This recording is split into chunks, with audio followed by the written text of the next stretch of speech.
Let me introduce Dr. Helena Popovic. It's always a pleasure to talk to author and speaker Dr. Helena Popovic. Here to break it down is Dr. Helena Popovic. Here to talk us through the latest findings is Dr. Helena Popovic. She's a medical doctor and a specialist in the brain. We're joined by Dr. Helena Popovic, live from the Gold Coast. Helena, lovely to see you again. Ladies and gentlemen, Dr. Helena Popovic. Excitement is like the cement of neuroplasticity. Our knowledge of the brain has absolutely exploded and the information is life-changing. Subconscious is much more powerful than our conscious. The sugar molecule actually travels to the brain and changes the expression of genes which affect areas of memory and learning. So people who eat excessive sugar, not only are they more likely to get diabetes, but they're more likely, again, over the course of a lifetime, to get dementia and to have declining brain function. You know, whether we label something as feedback or failure, it's just a mind game.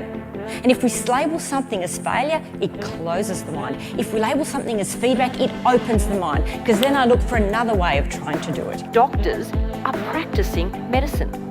They're still only practicing.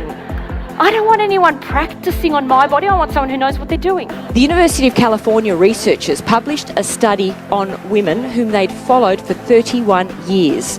Now here in Australia they would be stalking, but in California it's science. Another study found that women who carry excess body fat actually live longer than men who mention it to them. Brain boosters that I'm going to give you today, the 10 things that will profoundly change your life, have to fulfill those 3 criteria.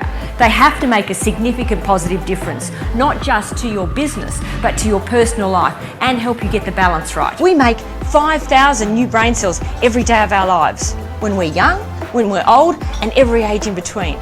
Traditional positive thinking has you stamping your fist on the table saying, I can do this, I can do this. But it doesn't work unless you actually believe that you can do it in the first place. But what does work is what neuroscientists call shifting linguistic categories. Everything can be taken away from a person except one thing: his ability to choose his attitude in any given situation. That's one thing we can always choose, the meaning we attach to something and the way we respond to something. That is our ultimate power as a human being. Now here's the most important piece of neuroscience you'll ever have to know. The brain seeks pleasure.